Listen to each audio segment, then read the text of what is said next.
तो friends, welcome to my channel. आज हम लोग पढ़ेंगे इंडस वैली सिविलाइजेशन के बारे में। जैसा कि हम लोग जानते हैं कि इंडस वैली सिविलाइजेशन को प्रोटो हिस्टोरिक पीरियड में रखा गया है। प्रोटो हिस्टोरिक पीरियड जो कि हम लोग प्रीवियस वीडियो में देखे हैं कि वैसा पीरियड, वो पीरियड जिसके हमारे पास फॉसिल्स मिले हैं प्लस रिटन सोर्सेज भी मिले हैं, बट वो रिटन सोर्सेज ऐसे हैं जिसे अभी तक पढ़ा नहीं जा गया है। तो गाइस, शुरू करते हैं इंडस वैली सिविलाइजेशन से, जिसका कि टाइम पीरियड है 2500 BC to 1750 BC।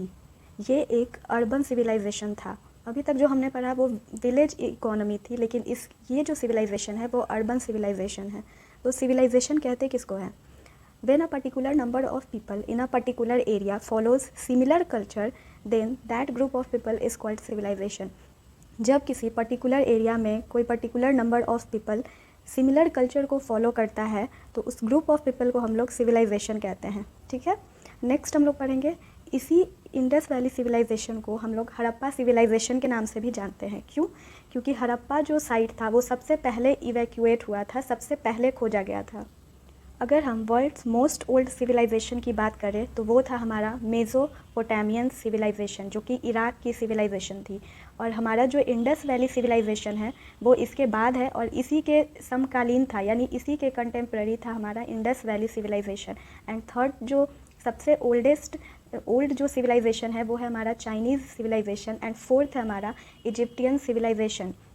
Egyptian civilisation जो है हमारा वो बैंक ऑफ नाइल रिवर, हम नाइल रिवर की बात करें तो नाइल रिवर को लाइफलाइन ऑफ इजिप्ट भी कहा जाता है, क्योंकि पूरा का पूरा इजिप्ट जो है वो इसी रिवर के किनारे बसा हुआ है और ये लॉन्गेस्ट रिवर तो है ही। तो मोस्ट ओल्डेस्ट सिविलाइजेशन हमारे इंडियन सब कॉन्टिनेंट का वो है हमारा इंडस वैली सिविलाइजेशन। नेक्स्ट हम लोग पढ़ेंगे ये जो इंडस वैली सिविलाइजेशन है, या ये जो पूरी की पूरी सभ्यता है, इसके बारे में सबसे पहले रिपोर्ट यानी जानकारी हमें मिला था चार्ल्स मैसून के द्वारा। गाइस, ये बहुत ही ज़्यादा इम्पॉर्टेंट है, ये सारे एग्ज़ाम्स में आए हुए क्वेश्चंस हैं, तो इस पे हमें ज़्यादा ही फोकस करना होगा। तो इस सभ्यता के बारे में सबसे पहले जो जानकारी हमें मिला वो हमें मिला चार्ल्स मैसून के द्वारा, और इसका जो नामकरण हुआ यानी नेमिंग जो हुआ वो किया था जॉन मार्शल ने।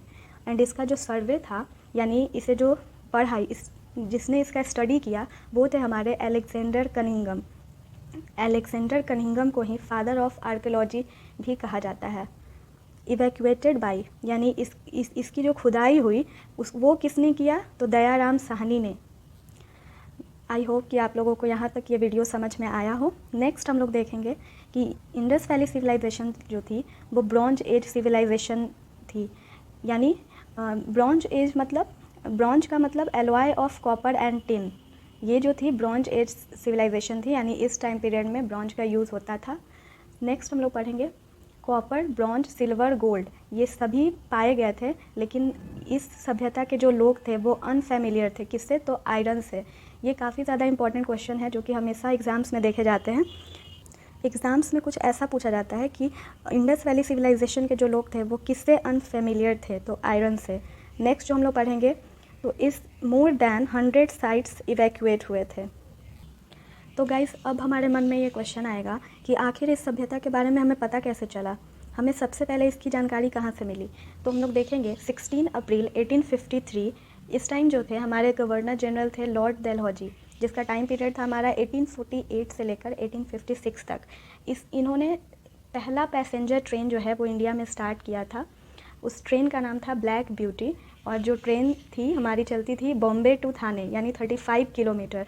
तो जब रेलवे ट्रैक बिछाने का काम चल रहा था लाहौर टू कराची के बीच में, तब उस वक्त हमें बहुत सारे लार्ज अमाउंट में फॉसिल्स मिले, और जब उस फॉसिल्स को पढ़ा गया, स्टडी किया गया अलेक्जेंडर कनिंघम के द्वारा, जो कि फादर ऑफ इंडियन आर्कियोलॉजी कहलाते हैं, तो जब उन्होंने स्टडी किया तो वो किसी कंक्लूज़न पे नहीं आ पाए।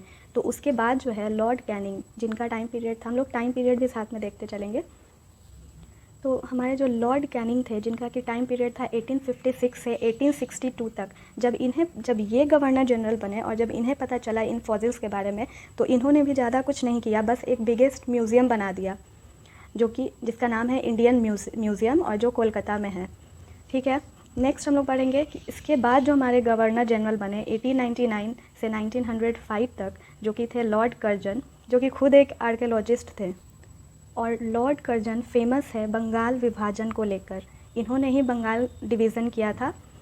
तो इन्होंने ASI का गठन किया, जिसे हम लोग कहते हैं आर्कियोलॉजिकल सर्वे ऑफ इंडिया, और उसका चेयरमैन बनाया जॉन मार्शल को।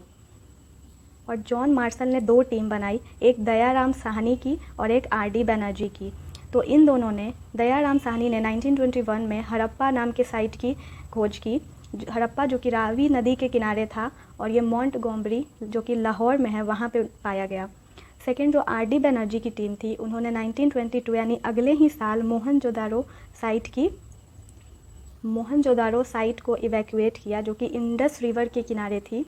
ये लड़काना डिस्ट्रिक्ट में था, जो कि पाकिस्तान के सिंध में पाया जाता था। अब हम लोग बात करेंगे कि इस सभ्यता का जो शेप था वो ट्रायंगुलर था। अब हम लोग देखेंगे इसका ज्योग्राफी, देखेंगे ज्योग्राफिकल साइट्स किधर किधर ये था। तो इसका ये जो ट्रायंगुलर शेप की जो सभ्यता हमें मिली थी, तो इसका जो सबसे नॉर्दर्न साइड था वो मंडा में था, जो कि जम्मू एंड कश्मीर में है, नियर चेनाब रिवर। और इसका जो ईस्टर्न साइड था वो हमें मिला था आलमगीरपुर में, जो कि मेरठ में है, यूपी के मेरठ में है, और ये हिंडन रिवर के किनारे हमें मिला था। और इसका जो वेस्टर्न साइड हम लोग देखेंगे, जिसको हम लोग कहते हैं सुटका जेंडर, ये बालूचिस्तान में था, जो कि पाकिस्तान में पाया जाता है।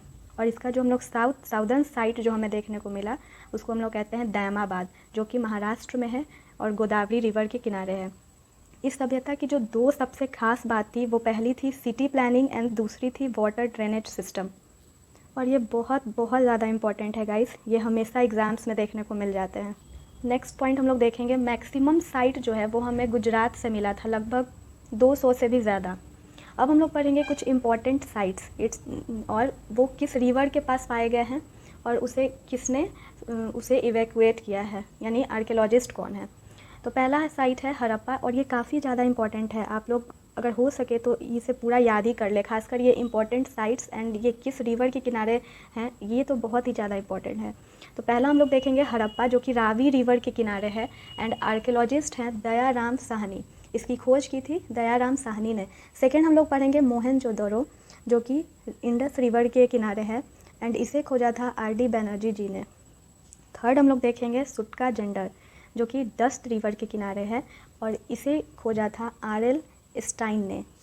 फोर्थ हम लोग देखेंगे चानूदारो, जो कि फिर से ये इंडस रिवर के किनारे है, और इसे खोजा था MG मजनूदार ने।